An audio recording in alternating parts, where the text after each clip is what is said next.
Hi everybody, Nicole again. Thanks for tuning into my channel.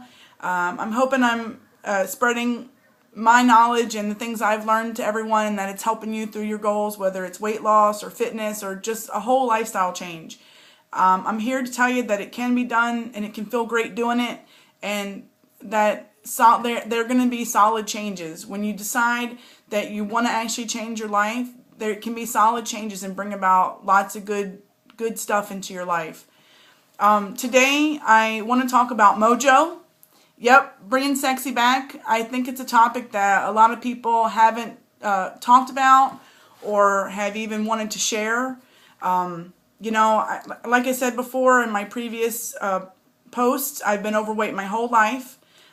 Today I've done this video about 4 times trying to express everything that I wanted to express, and I've keep cutting myself off because I keep getting really upset. So I hope I can make it through this and not be embarrassed to show my emotion, because I am sure there are other people that are going through this, and you deserve to know that someone else is there too. Anyway, it's hard being overweight. It's hard because you hide a lot. I hid most of my life behind all my weight. It was like a vicious cycle, because I would hide and I'd be depressed, so I'd eat, and then I would be mad at myself because I ate and I was never going to lose any weight. I thought I was never going to lose any weight. I thought it couldn't be done. It's just very sad there. It's a very lonely place, and it is one of those things where you are alone, because a lot of times it's you and whatever you're eating. And it's hard to identify that, and it's hard to break it. I know I can be an emotional eater. I can especially be emotional whenever I'm sad, and I do catch myself a lot of times. I'm like, I'm hungry, and it's really just because I'm upset about what's going on right now, and I'm learning to understand that those are emotions and that I don't have to eat them, and that I can make another choice and do something else besides have whatever I'm going to eat. I have been single for a lot of years, many years, and looking back now, I can now see how I didn't help the situation at all. I was always beating myself up for the fact that I was eating, and that I was eating the wrong stuff, and that I shouldn't be eating something. And the changes that I'm seeing are really, really incredible. Just to walk you through my whole journey, when I hit the 25-pound mark, I knew that I was really hitting the start of something. It was a good kickstart to help bring the program forward, and I really had gotten excited. But I knew, as I mentioned, I want to give myself a year to do it, and I wasn't sure if I was seeing it the way that I wanted to see it. So, sorry, hold on. My puppy wants to say hello. So when I hit the 35-pound mark, I got frustrated because I hit a plateau. I was at that plateau for about 2 months, and it made me question a lot of things. Why am I doing this? Is it possible for me to keep going? And it was a long time. Those 8 weeks that I was stuck at 35 pounds, I had to re-examine about how I felt about it. I had to look at it positively instead of negatively. And as soon as I could change my thinking and be positive about it, the weight started coming off again. Okay, so then I hit 50 pounds. When you lose 50 pounds, it's a significant amount of weight to lose. I sometimes don't look at it as that big of an accomplishment. However, it really, really is. When I hit 50 pounds, I went from a size 22 to a size 14. I've never been a size 14 in my whole life that I can remember. I swear I went from like toddler to like 18.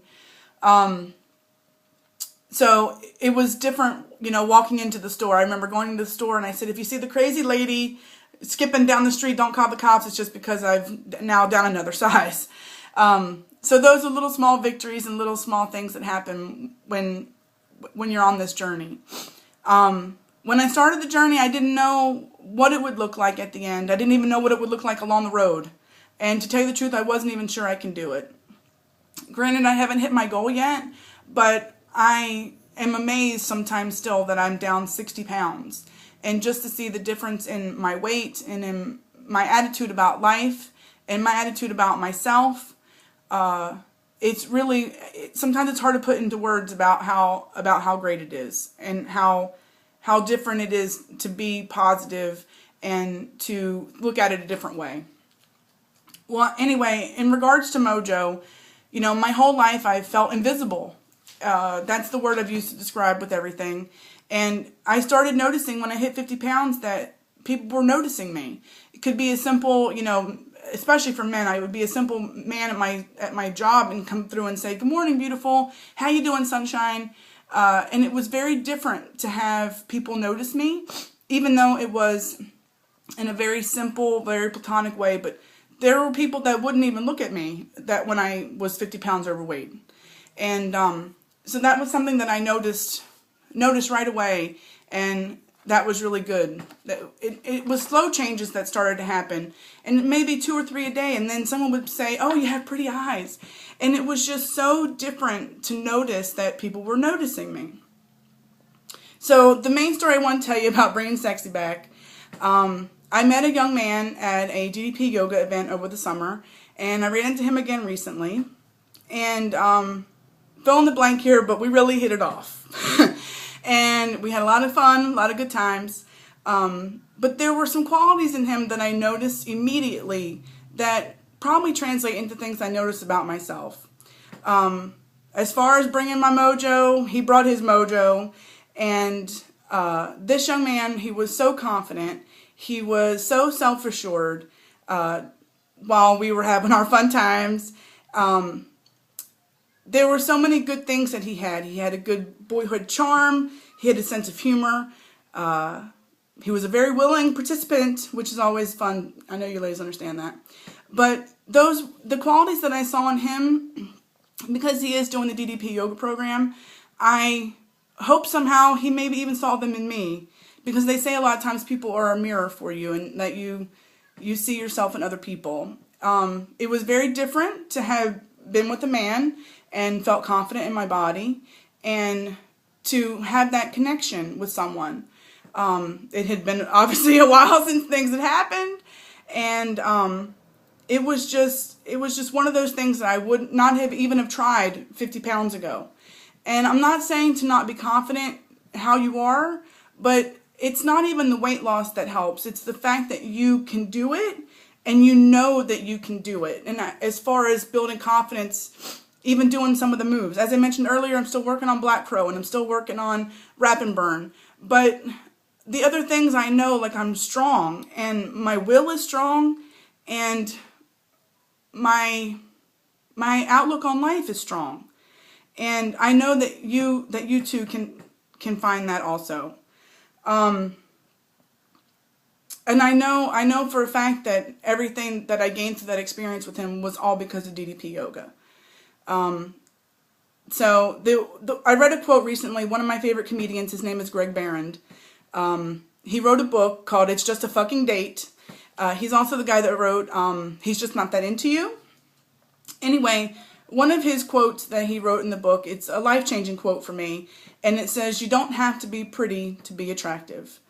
From someone who has never felt pretty or attractive or beautiful her whole life, there are so many other things that make people attractive. And even a healthy attitude and a healthy outlook on your life can change how that is for you. I'm sorry this has rambled on a little bit, but I wanted to just express that to you, and I'm sure it may come out better at other times, but I am thrilled with the changes that I'm seeing in myself and the confidence that I never ever thought that I would get. Anyway, thanks for watching, and I'll see you next time. Bye.